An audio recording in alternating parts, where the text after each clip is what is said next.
Did you hear? This is your Johnson County Library Insider.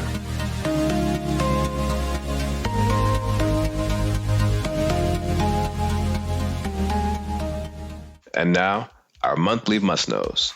Here's the episode's call number. 158.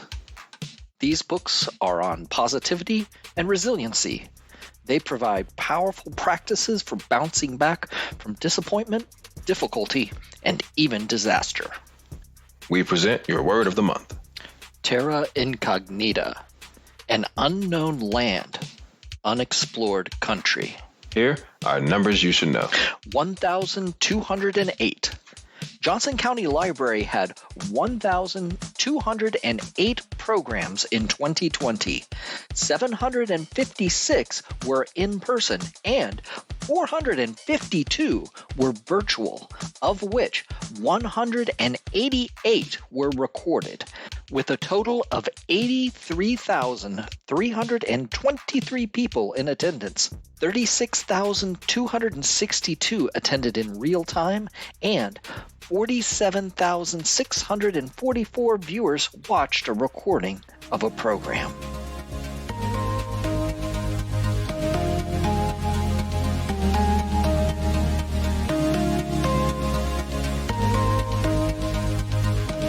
Welcome back to Did You Hear 2021.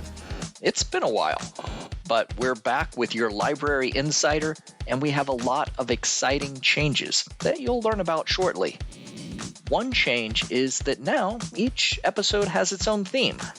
This month's theme, things that you can still do at the library right now. To talk about this theme and dive into some good library stories, I want to introduce our 4 new co-hosts to the podcast. But before I do, I want to let you all in on a little secret. I don't know these people. At least, I don't know them very well yet. But I think part of the fun of the 2021 Did You Hear podcast is that you, along with me, get to know these, I don't know, maybe fine people? Let's find out. Let's begin with introductions. So if you would, I would love to hear your name, your favorite format in our library collection, and finally, what you would sing if we hosted a karaoke night. Hey, Dave. I think I'll jump in here and answer your questions. For all of you listening out there, my name is Charles. I'm an information specialist at the Johnson County Central Resource Library. I love to listen to audiobooks, so my probably go-to part of the library is actually our e-audiobook collection. It's so nice to be able to just download those audiobooks instead of having to carry all the CDs around with me. So that's been a big change, switching over to the e-audio. I have a background in music, so my go-tos are probably in karaoke, 80s, or probably Billy Joel's my favorite artist. But the songs that I know best right now have got to be all of the Perry Grip kids songs. So It's Rainin' Tacos is constantly going through my mind. So that would probably be the one that I know the best right now with my young kids at home. I don't know that one, and I don't know that I want to know it. Oh my catchy. Goodness. Yeah, I am so glad my daughter is in college now. Yeah. All right, well, who's next? Hey, I'll go. My name is Shannon. I'm a page up at Central, although with Central currently closed down to just a little Central, you'll find me at Antioch and also down at Leawood. I'm kind of all over shelving books for people.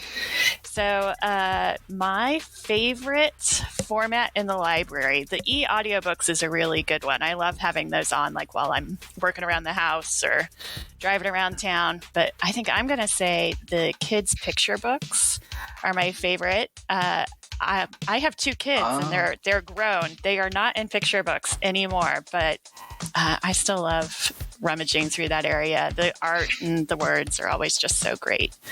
And for karaoke, I don't think anyone really wants to hear me sing. I generally tend to be more of an observer at karaoke.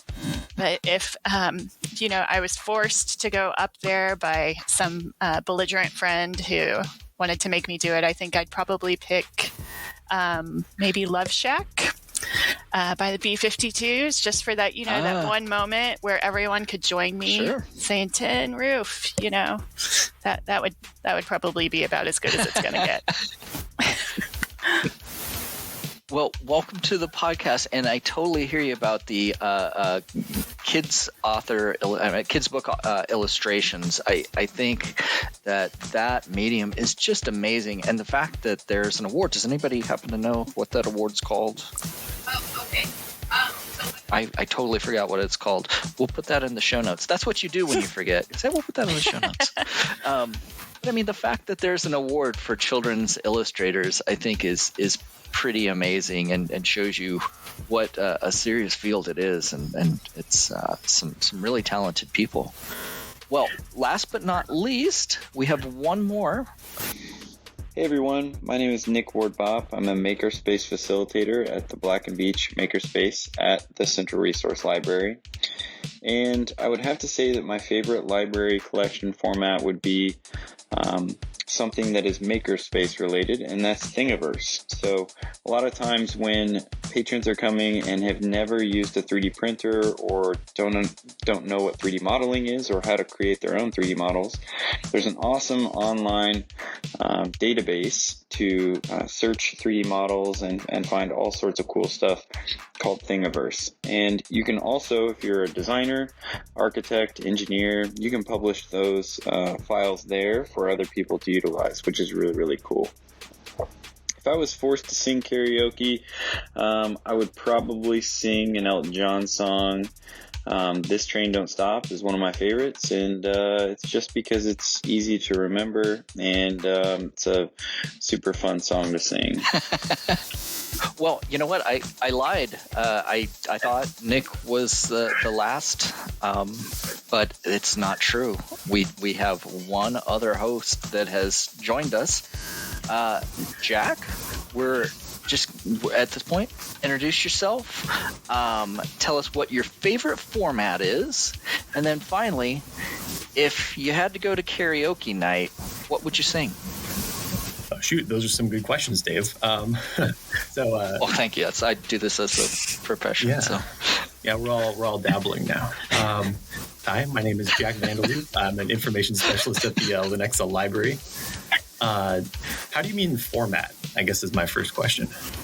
So, e-library, is it, an audiobook? Do you like a physical book?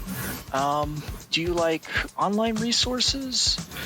I have become... What do you gravitate towards? Almost a fanatical convert of ebooks, honestly. I had never touched a Kindle prior to the pandemic, but I got one of those Paperwhite Kindles, and I don't think I'm going back. It's literally perfect. I just got glasses for the first time, but you can make it big. You can read all the prints. It's perfect. All the books are there. You don't have to worry about return and stuff. It's incredible. And as for karaoke, that's a good question. Let me see. The last time I sang karaoke, I don't know what I'd sing. I love to sing Kanye by the Chainsmokers. That's my favorite, probably. Okay. Well, hey, welcome. It would not be fair if I didn't introduce myself and put myself through that torture as well. So, my name is Dave. I'm on the web content team, and my favorite format might be streaming video right now. I mean, it fluctuates. I mean, sometimes it's books, sometimes it's ebooks, sometimes it's e-audiobooks. But right now, especially during the pandemic, I've really loved our e-streaming video, and Canopy has saved my life because I really feel like you've got different streaming services, but I feel like there's only a percentage of quality. And once you get through that, top level of stuff, then you're like, why am I watching this? So Canopy provides some really great movies, and so I'm so glad the library offers that as a service. Karaoke, you know what? I don't do karaoke anymore, but there was a time I got pretty serious about it and I won a couple competitions, and then all the people that were like in the finals of these competitions were all dressed up and they're treating it like it was The Voice or whatever. I'm like, nope, I'm out. But I'd say probably the last thing I sang was by Arcade Fire, keep the car running. Yeah, so that's what I'll go with. So when we all go out tonight after the podcast, we've got our set list, or not. We should probably stay home and socially distance. Do another Zoom karaoke while sign back on. You know? Well, so as I mentioned in the beginning of the show, we are going to talk about the things that you can still do at the library right now. And I'm first going to throw it to Charles. And Charles, who did you talk to this week? So this week I talked to Hope Harms. Hope is one of the librarians in our collections department, and she deals with all of our e-resources. So the e-audiobooks, the e-books, as well as the e-learning content that we have. And so I wanted to sit down and have a conversation with her kind of about the e-learning resources that we offer through our website to all of our patrons, and kind of how she finds those resources, how we decide on which ones to offer, and look a little bit at one of our more recent e-learning options, which is Udemy. And that is the conversation that we had was all based around that. Right, welcome to our segment on e-learning. Today I am having a discussion with Hope Harms from our collections department. Hi Hope, how are you doing? Oh, I'm doing well, thank you. Excited to talk a little bit about e-learning because it's such an exciting area of our collection. Yes, and I'm happy to have you here with me. Could you just tell us all a little bit about what you do in the collections department? Absolutely. I'm our e-resources librarian, the collection development specialist on our collection development team who focuses on bringing in all of those digital platforms, online learning, your traditional research databases into our ecosystem so that our patrons can access those. Sometimes there are hiccups and blips that happen in technology. And so, working with vendors on that and also helping our staff have the tools that they need, sort of the full life cycle of one of the digital resources that we bring on board is my role. Very cool. Very cool. So you get to work with those vendors on the outside in addition to trying to support what our patrons are needing. Yeah, it's interesting to see the behind the scenes. We're seeing not only what vendors are offering now when we're bringing on a resource, but also where they're going. The concept of a roadmap is something we talk about a lot, which is pretty exciting because we get to be in a playground almost to see what new developments are coming out. Yeah. So, you should probably get into to Udemy. That's one of our newer e-learning resources, correct? Yeah. So how did we decide on Udemy as an option that we thought would be valuable to our patrons? Yeah, Udemy is a great use case for looking at how we evaluate those. They partnered with a vendor, Gale, and they are a tried and true name if you're used to working behind the scenes in library collections. They've got a very long history with libraries, and so they're a trusted partner and they get the kinds of things that libraries need. And so we were looking not only at the content, but also looking at how is the interface? Sure. Is it easy to log into?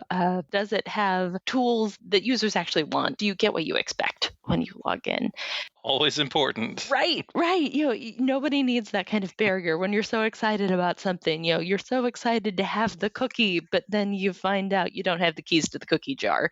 One thing that really impressed us with Udemy is how focused they were on looking at the future of libraries. They laid out the roadmap for us to see where they're going with that and how they're listening to libraries and their goals. It's only going to get better from here. We're very excited about that. That's awesome. Do you have any programs that you've tried on there that you enjoyed or that you've recommended to people in the past? The ones that I've actually used and completed are probably not as exciting to promote. For me, photography is one place that I would love to dive into more, especially as we roll into spring and we start to see some of the spring flowers. And they keep adding more. They have over 4,000 courses, so you'll never be bored. That's great. Thank you for sitting down with me today and talking about Udemy and our e-learning and how you are helping all of our patrons. Thanks so much for taking the time. All right. So, e-resources are not the only thing that we have going on for the library right now. Nick, tell us what you have talked about in the MakerSpace. Yeah, I had a great conversation with a new patron named Lorinda, who's an occupational therapist who's never 3D printed anything before. And she found us, and what she was printing I thought was cool enough to record it for the podcast. So let's give it a listen. Well, Lorinda, it's super nice to meet you, and thanks for taking the time to, talk with us a little bit about yourself and why you, decided to check out the Johnson County Library and the remote services through the MakerSpace. Thank you. So, looking forward to it. Awesome. So tell me a little bit about yourself and why you signed up for remote 3D printing. I'm a pediatric occupational therapist in the area, and so I work with kids with special needs, some of which have motoric, let's see. So some of them have disabilities that impact their motor skills, and so they have difficulty activating switches or playing with toys, like kids that are typically developing their age. And so we adapt toys so that they're able to hit a large button and be able to activate a toy that might sing or dance or blow bubbles for them. It might vibrate or have like a fun light display, and they get to be able to activate that toy independently, which is very powerful for kiddos to be able to do that, as well as parents be able to have toys that their kids can play with without their support. That is awesome. So we're using the MakerSpace to help us design some switches that the kids can then use to activate those toys. That is so cool. So, basically, the files that you shared with me, we've got 4 basic components. They all are 3D printed individually. They come together with one electronic component that is the actual switch that connects to the toy or the device that you want to, turn on or off. And so, we're 3D printing those, and we will, put them on the hold shelf for you to pick up at the library. And, this is just one example of some of the cool things that patrons are 3D printing. There are tons of other examples, but, a lot of times they're maybe experimenting with an entrepreneurial idea or, fixing something around the house. And what I love is just the times where it's, potentially a life-changing device, and maybe this isn't going to be, transformative for every kiddo, but it sounds like for a couple, like it could be really, really useful. Definitely. Just the joy that kids get when they have figured out that they can activate something and make something happen that they enjoy. Pretty powerful for all of us as human beings, but for the kiddos that have difficulty kind of accessing their environment and making things happen, even more powerful for them. And that's so cool. And this is the first time that you've ever, had anything 3D printed or explored 3D modeling stuff, right? Correct. I've been adapting toys for quite a while now, but then had a friend in Arizona that had designed a Switch for his daughter using 3D printing software, and I was excited that he shared that with me, and now I'm able to print his file and see what he's been doing, and then also make that accessible to other kids. That is so cool. Well, Lorinda, thanks for taking a moment out of your day to do this. And we are going to 3D print those objects for you, get them on the hold shelf, and let you know as soon as they are ready. So excited.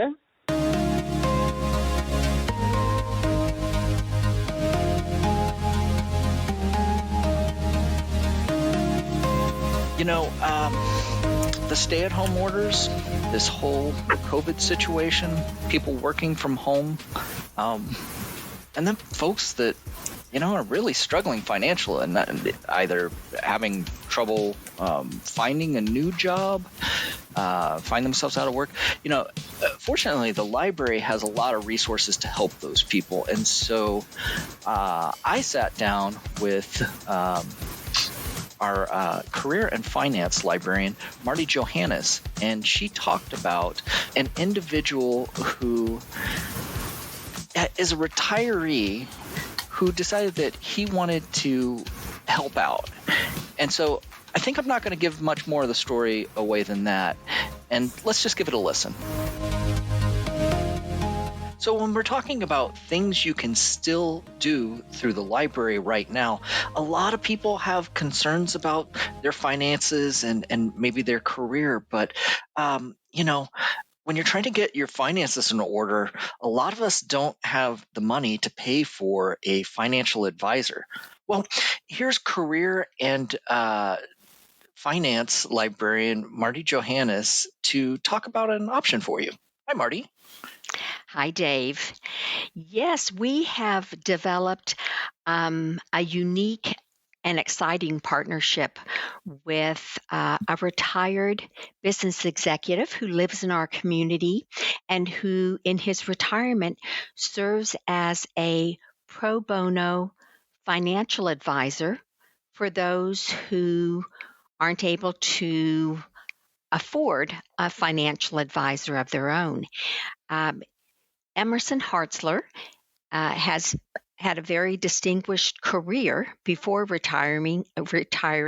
He served as the director of the management consulting division for Touche Ross. He was the vice president of new product development for Retirement Centers of America, and he was the executive director of cardiovascular consultants. And then when he retired, and I put that in quotes because in my mind, he never really retired. He decided to serve as a pro bono financial advisor, first of all with a group called Triumphant Financial Partners for 8 years, and then as an independent pro bono financial consultant on his own. Since 2007, he has served over 350 individuals and families in the community, doing all of his work on a pro bono basis, in other words, without charge. And much of his work involves helping clients plan and manage their income and expenses on a monthly basis so that over time they can achieve financial success. Through Johnson County Library, he presents 2 programs. The first program, 21st Century Budgeting with Mint.com, provides an overview of the importance of a budget and then a demonstration of the power of setting up and maintaining a budget in Mint.com. Oh, wow. And then attendees are given the opportunity to schedule an appointment, a one-on-one appointment via Zoom during the pandemic, but eventually face-to-face with Emerson to set up and maintain their own personal budget in Mint.com. Wow. He sounds like a very charitable, caring person. I mean, there's really nothing in it for him financially or anything like that. He just wants to help. I know, I must admit, when he contacted the library, I was a little bit skeptical. So I met with him and agreed to have him help me set up and maintain a budget in mint.com. Kind of like a guinea pig. Yeah, exactly. And as a result of my experience, I became very enthusiastic about the power of a budget in Sure. mint.com. Unfortunately, there are some pain points in mint.com, and Emerson is able to help people navigate those pain points. I think without his help, I would have given up. So there are a few places, a few points along the way where it's very, very helpful to have someone help you so that you can get past those. And what a benefit to have a financial expert as your personal guide through a website and to get all those things in order. That is pretty neat. He's a wonderful person. I've been working with him now for almost 2 years, and I have been so very impressed with him and his desire to give back in his retirement. He is a self-admitted nerd. He loves working with Excel spreadsheets and figures, and this is just a way for him to give back. He's very generous minded and enjoys helping people achieve financial success, which gives them such peace of mind. Yeah. And also enables them down the road to give back. So sure. Well, if that sounds like that's something that's interesting to you, and really all of us need financial help, please go to our website. That's jocolibrary.org. You can look for events like this, like the 3 that Emerson's involved in, or several other career and finance options. Just go to our events section and search there. Also, on the homepage of our website, we have a career and finance little advertisement there lower in the page. It'll take you to some great resources, and you can always click on the top navigation, research, and you'll see a career planning and jobs section. There's a lot of great resources there on our website as well. Oh, and there's also a personal finance page with an archive of all of the recordings of our programs. That's great. Well, thanks for mentioning that, and thank you so much for telling us all about Emerson. My pleasure. Thanks, Dave.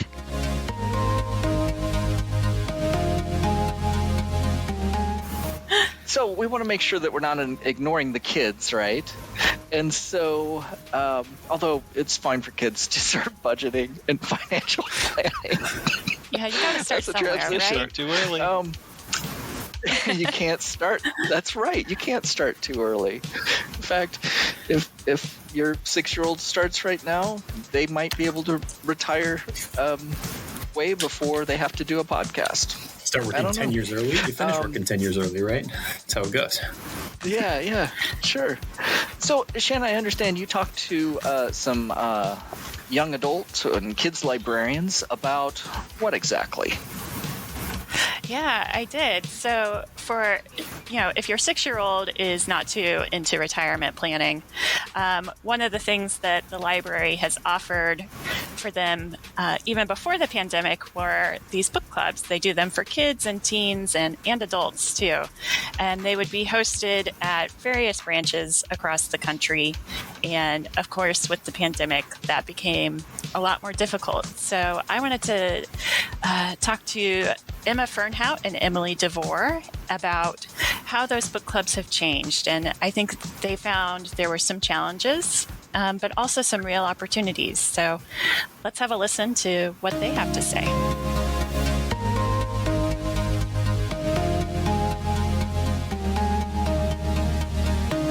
Hi, could you each introduce yourselves? Yeah, hi, I'm Emma, and I am a youth information specialist at Monticello Library. And I'm Emily. I am also a youth service specialist, and my home branch is Monticello. And I know a program that the two of you have been a part of is the kids' book clubs that the library hosts for kids and teens. And I wondered if you could talk to us a little bit about how those have changed over the past year. Yeah, so we used to gather kids across about 4 or 5 branches in a room and give them all free books. And now, with the pandemic, since summer, we have had to convert to using Zoom and then also figure out how to get free books to kids to maintain that accessibility and to grow kids' libraries. Yeah, so last summer when we realized that we were going to have to go virtual, book clubs was one of the first things that we went to, that it seemed pretty feasible to be able to move a book club onto a Zoom platform. So we took it and ran with it, and then came fall, we added more book clubs, and we added book clubs for adults and other programming as well. Have there been any particular challenges with moving the book clubs virtual that you didn't anticipate, or that you miss about the way things used to be before, or anything like that? Some of those challenges have been gifts in disguise, I think, because we have had to go from like 4 or 5 tween book clubs to only 1. So how do we collaborate as a staff on one?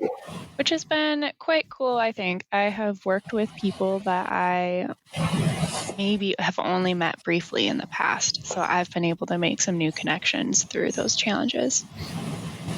Yeah, and I would say the same thing, that one of the things I miss about our in-person book clubs was the relationship that we got to build with the kids in our branches, because we'd see them in the branch, we'd see them checking out books, and we'd also get to interact with them at other programs. So that community building is definitely different than it was before. But we've actually have a different community that we're interacting with kids from all the way across the county that we wouldn't have been able to do before, that I wouldn't have met before. And the kids, the same thing. They're meeting kids that go to different schools from them and things like that. So there are challenges, but there's some positives too that come out of all of those challenges. Yeah, that does sound like a benefit. Have there been any other benefits or unexpected upsides to hosting the book clubs virtually that you hope will continue after we go back to, normal, or whatever normal looks like in the future? Yeah, we have been so lucky to be able to invite some of the authors of the books we've been reading to our book clubs. Since it's all virtual, we are not constrained by location or having to fly someone in.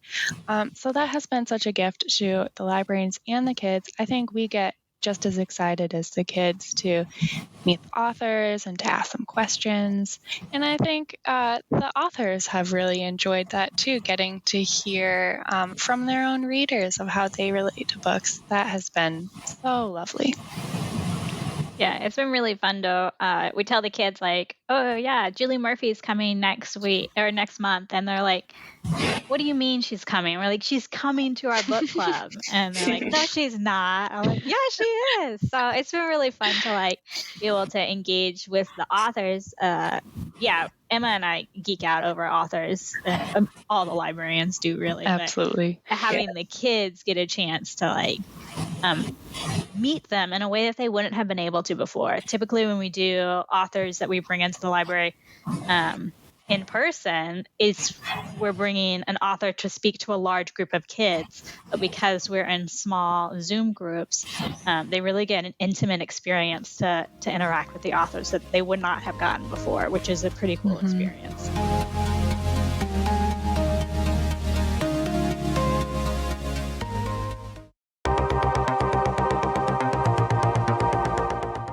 We end today's show with another installment of In Search of Paul Rudd.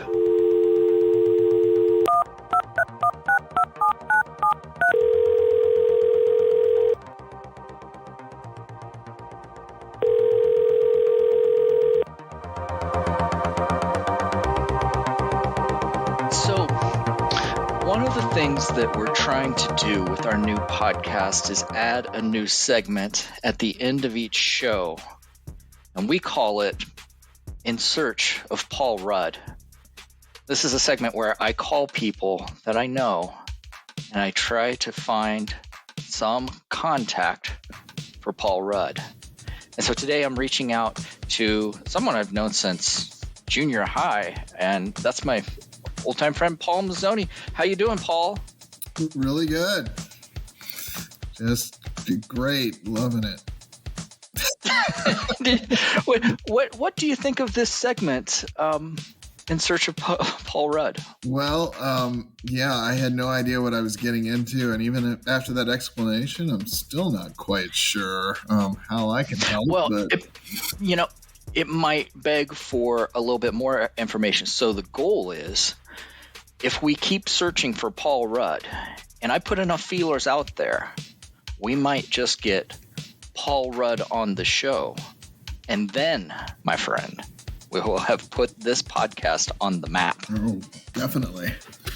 Yeah. Or it will be a really entertaining or lame little treat for the people that actually stay to the very end of each show. So I'll just go ahead and ask you: Do you have Paul Rudd's phone number? I don't. No. Do you have any kind of contact information whatsoever? I've never spoken to Paul Rudd. I'd love to talk to Paul Rudd, but it's probably never going to happen. The closest. You know who the guy is, though, right? Oh, yeah, sure. Everybody knows Paul Rudd. You know he's from Shawnee Mission, Kansas. Yep. He went to Shawnee Mission West High School. Did he go to West? Right. Yeah. So here's the deal. My wife graduated the same year Rob Riggle did from South. Of course, those two guys are very close. At least I think Riggle went to South. Now I'm starting to doubt it, but I thought I looked that up. But that's kind of funny, How did those two know each other? But Julie, my wife, had more than one sibling that went to West, and I don't know if they were there at the same time as Paul Rudd or not. Oh, well, let me ask you this. Does she have contact information for Rob Riggle? No, and in fact, she didn't even know who Rob Riggle was, or that he graduated in the same class. Oh, man. So it's pretty sad. And that's another okay. Not Rob Riggle. It's probably more that my wife wasn't popular for one.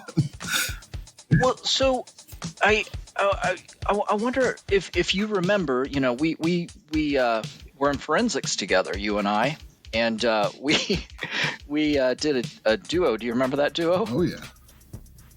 Yeah. It was of Mice and Men. Sure.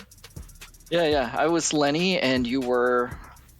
I forgot the guy's name. I almost said was Blues. Carl? I was thinking Lenny. No, Lenny and oh gosh, George. You just put George. Yeah, George. Yep. Yeah. Because I just the lines are still in my head. I can see it, George. I can see it. And then you shoot me in the back of the head, and like our forensics coach said, be like Jell-O. Yeah, those are fond memories. The improvised duet act, though, I'd like to forget about those. Well, so that's the thing. Do you remember seeing Paul Rudd at forensics tournaments back in the day? No. Okay. Do you? I do, and man, the king, the guy was the king of improvised duet acting at the time, and I remember going to the state championship and seeing him at the finals, and of course they took first place, and you just knew that he was going to make it big. Gosh. But wow. He used to go to tournaments, and he was like heavily inspired by Robin Williams at the time. And so he'd wear those kind of pleated pants and like rainbow suspenders. Man, I wish I could remember that. But I figured that's where you were going when you brought this up. But I didn't think it was going to be at the same time that we were there. I thought you were going to say that he did forensics, and that was, But... Well, so I guess my secret hope was that at one of these forensics tournaments, you were grabbing a Danish and a coffee or whatever. You bumped into Paul, you started up, or maybe you guys have like a secret society of Pauls. Yeah, other than our own class. That seems legit. Yeah, it's I wish there was such a thing, but yeah, no, other than our own classmates, man, I can't remember anybody else that, or didn't make friends with anyone from other schools while we were in forensics. So in conclusion to this little bit, I'm gonna put you as a no, as somebody who knows how to contact Paul Rudd. Yeah. Okay. That's what you're going to have to do. All right. Well, thank you very much. On to the next one.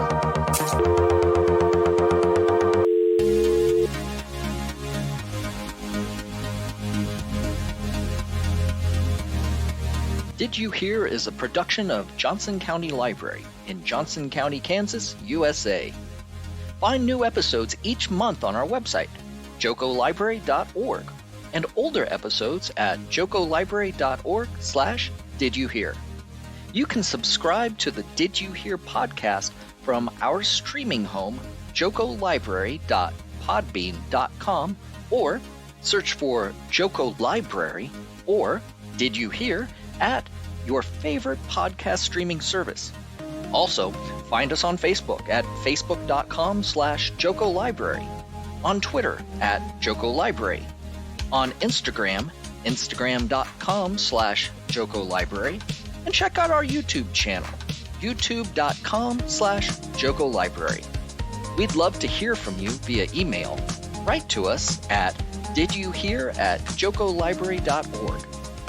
Hear a brand new episode on the 1st of next month. Thanks for listening.